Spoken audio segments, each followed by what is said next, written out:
This is an evacuation announcement from the United States government.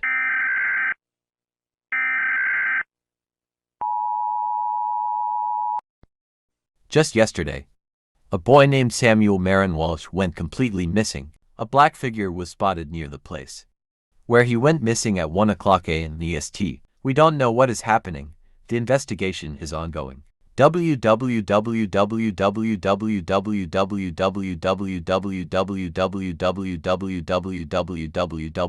It is safe. Nothing is wrong.